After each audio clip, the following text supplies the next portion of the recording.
Reflection.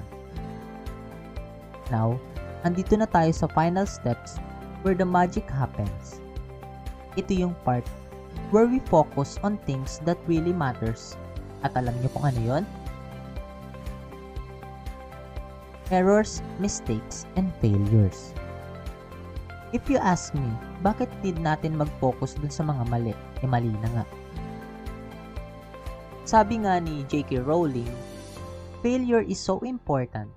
We speak about success all the time, but it is the ability to resist or use failure that often leads to greater success. In reality, the world doesn't reward the defeat, and you won't find many failures documented in history books. Mostly nakafocus on success. Sample of famous failures turns into successful stories is Thomas Edison made 1,000 unsuccessful attempts before he successfully invented the light bulb. Steve Jobs was fired from the very company he began, which is Apple. Bill Gates was a Harvard dropout and co-owned a business called Graphodata, which was a true failure. Albert Einstein couldn't speak fluently until age of 9. He was also expelled and refused from schools because of his rebellious nature. Michael Jordan was removed by his coach from his high school basketball team, but still, he became one of the greatest basketball players of all time. Jordan famously said, "I have missed more than 9,000 shots in my career. I have lost almost 300 games. On 26 occasions, I have been entrusted to take the game-winning shot, and I missed. I have failed over and over and over again in my life, and that is why I succeed."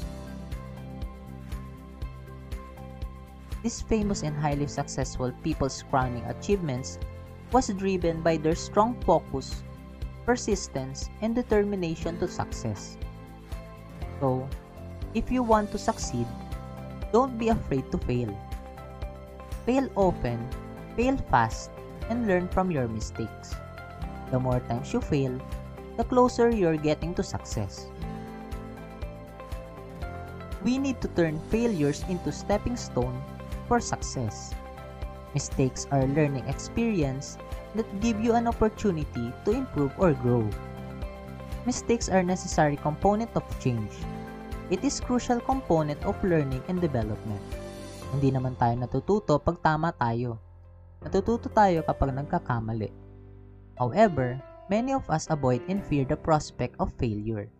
The thing is, we need to be aware of it and find solution to avoid recurrence.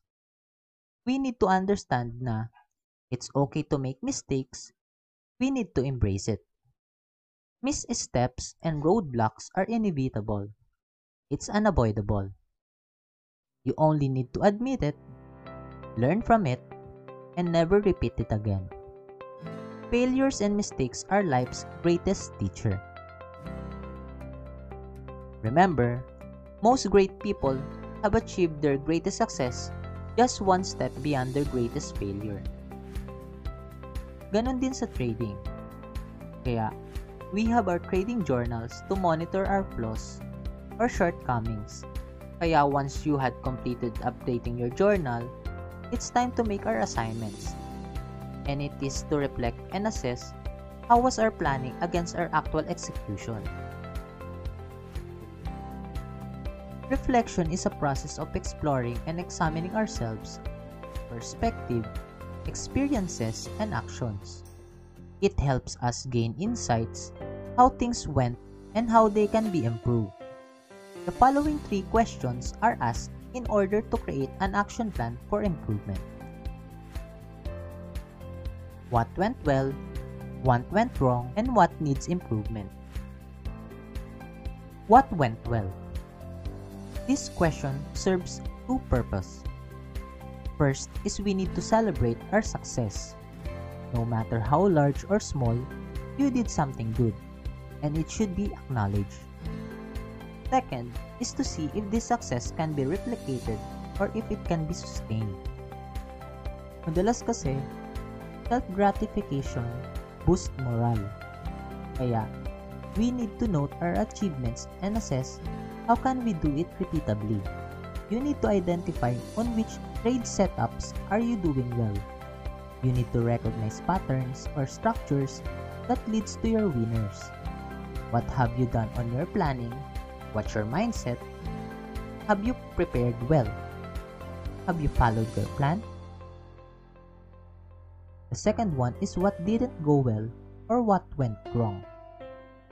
Here, we acknowledge our own mistakes and pledge for improvement. Problems may be small and can be unseen, and this sometimes may ruin your trading journey. Sabi nga, di ba? Even a small hole can eventually sink a ship. We need to be aware of our mistake and find ways how to resolve them, malaki man or maliit. Last, how can we improve on the next execution? The final question asked is to try to look for better ways to avoid our mistakes. Dito nabubuo na natin yung action plan. How can we resolve our issues to regain confidence? Usually in trading, common for improvements appeared to be more on self-development and discipline sa trading. Technicals, it can be just around 10 to 20% ng process, but mindset, psychology, and risk management, it comprises the whole process. Class, remember, anyone has the potential to succeed in trading. You only need to make effort, invest time and energy, and become your own living trading arsenal. So there you have it. I have teach you what I have learned on my trading journey. Take note that we will still always be students of the market. Mistakes and failures are inevitable, but we need to learn something from them. Do not fear, but let's embrace every shortcomings. It only means na there is still room for improvement, and experience will be one of the greatest teachers in this league. Practice, practice, practice. Mastery is about how you practice, not how often. You need to be in complete battle gear before you enter in this type of battlefield where emotion is our great enemy. Dapat hindi lang puro setups and strategies. You need to understand how these setups work and how you will be able to execute them properly. Hindi lang din puro knowledge. You need to create specific rules and process that is repeatable and relative with your lifestyle. Parang ganito yan. Sa basketball, knowing how to shoot the ball is different from the actual shooting. Sa boxing, knowing how to punch is different from the actual boxing. Knowing is not enough. Knowing is only half the battle. The other half is by doing or taking actions. Sabi nga ni Ernie Baron, knowledge is power.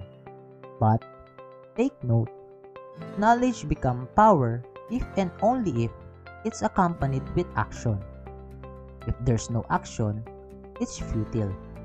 It's pointless. It's incapable of producing any useful results.